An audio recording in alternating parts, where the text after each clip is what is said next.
Jason got distracted by a bird.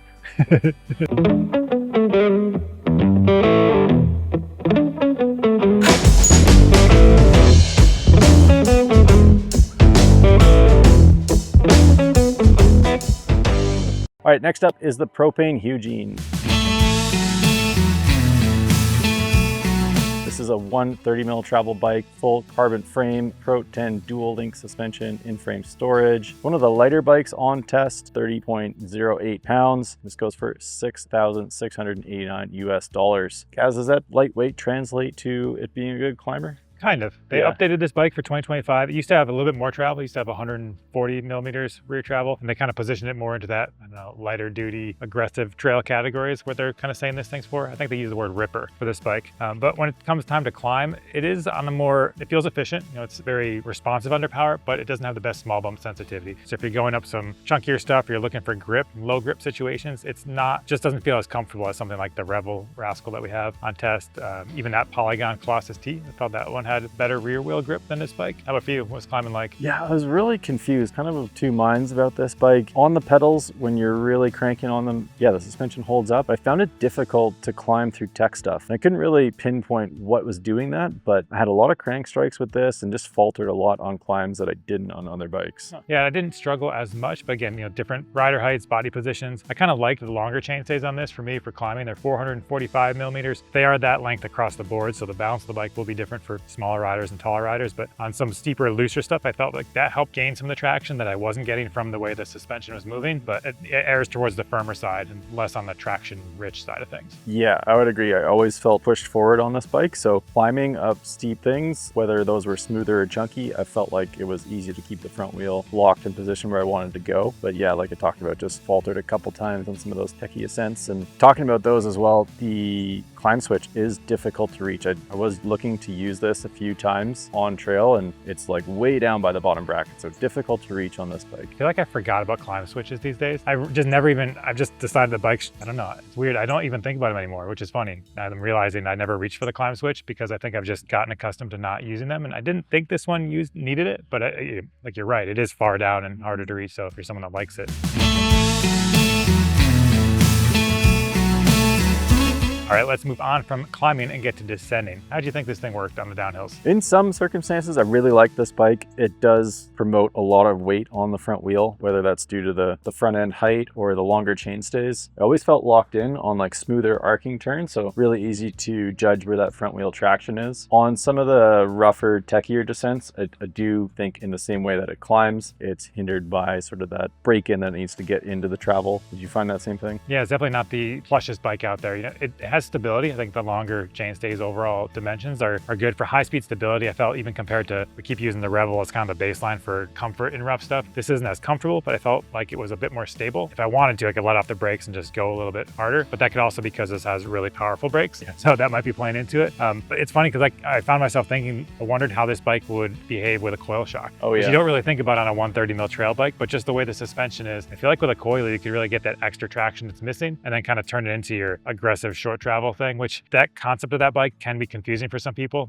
I know even Seb Stott rode this bike earlier, Pinkbike tech editor Seb Stott rode this on his home trails, and he kind of found that it felt confused because it has some characteristics of an enduro bike. It's a tricky balance. Yeah. It might not be for everybody. Like, why wouldn't you just have more travel? But I think for me, it fit the way that I like to ride. I kind of like the responsiveness of it, how it kind of forces you to work a little bit, but I wouldn't mind a little bit more like softness out of the suspension. So yeah, it's on the firmer side of things for sure. And I played with a different amounts of sag, started with 30%. I ended up dropping the air pressures as testing went on. I think by the end I was somewhere 33, 34%, which helps, but then you start getting into just the way it feels when you're pedaling. Propain bikes have historically pedaled very well. They have high anti-squat and it does pedal well, but I think that can come back to bite it in the climbing and the descending. Yeah, I think these characteristics of the Propain ring true throughout all their bikes, including this Hugene, where they have that sort of firmer breakaway and then that strong pedaling ethos. But you mentioned talking about like playing around on this bike. Did you find it easy to manipulate, like maybe manual through rollers, pop off flips. Yeah, I thought it was good in those kind of pumping situations when you just want the bike to accelerate forward. There's so many trails around here that are like that, just kind of rolling. There's actually paved pump tracks everywhere. And it was good in that, especially for jumping. I mean, even yesterday I found a nice little fully paved and closed kind of pump track, and I rode that till I was dizzy on this bike. And I thought it was pretty good. So yeah, it is good responsiveness when you just want to pump and not pedal. Yeah, I would agree. For the descending, you can definitely generate speed, but maybe the longer chainstays in the lower front end, they promote that really locked in feel. So for me, I had to really put an emphasis on weighting the back end of this bike and driving my feet through the ground to generate speed. So not as intuitive as, say, the Intense or the Rascal, even the Canyon, the longer travel bike we brought back from last year, not as responsive in that way. Yeah, kind of a polarizing bike, I think. We had two similar but different experiences. I think some of these bikes, we could almost just say anyone can get one, go ride on it and be happy. When this one, it's almost an acquired taste maybe. It's just kind of not gonna be for everybody, but for the right person, there are some cool aspects to it. Yeah, I kind of like how it's a bit different. So then talking about the frame itself and maybe some of the components, what is it like to live with? The previous version had through headset cable routing. Everybody got up in arms about that, which was warranted. And they got rid of that, but now where they put the ports for the cables is kind of further down on the down tube. And then even the exit port, this one's wireless, but there's an exit port for if you're running a cable actuated derailleur. And it just looks like they just drilled it with not a very sharp drill, just kind of a raw hole in the frame. So maybe some of the finishing touches got skipped on this one. It's nice it's not through headset cable routing at least, but could be a little bit more dialed. Yeah, and then a couple other things along that down tube, there's the in-frame storage. This uses a sliding latch that is really tucked underneath the bottle. So if there is a bottle in that bottle cage, which there should be, it's really difficult to manipulate that in and out, I guess, to access that storage door. So that could, maybe use a bit of refinement as well. At least it doesn't rattle or fall off. It is secure, give them that for sure. And then another one, talking about our different opinions on this bike, there's no adjustments anywhere, which is kind of strange because if you look at some of Propain's other bikes, they can at least do a mixed wheel adaptation by using that upper seat stay pivot to flip a chip and retain the same geometry. That's not here on this bike. Yeah, it does have a straight head tube though, so you could run an angle adjust or a reach adjust, which that's the benefit of getting rid of through headset cable routing. You get room to actually make some geometry adjustments, but yeah, no mixed wheels on this bike, which that could actually be pretty fun too. If they did embrace mixed wheels, just make it fully kind of a weird, aggressive trail mullet thing. Yeah, speaking to Remy Metaye, he has this bike, not a big peddler, so he actually put a 150 mil fork on this bike and says that he prefers that. So that is something you could possibly do as well. Yeah, this bike, $6,700, definitely not cheap, but it's a good value. I think it's decent value. Yeah, there are a lot of like top end components on here. You've got the strong Maven silver brakes, classic DT Swiss wheels, premium RockShox suspension, and a carbon frame. This build comes in pretty light. So yeah, I think with the electronic shifting on here, that's all well and good. Yeah, so this thing's got a pretty burly build kit. It has those SRAM Maven brakes. We don't usually see those on 130 mil travel bikes.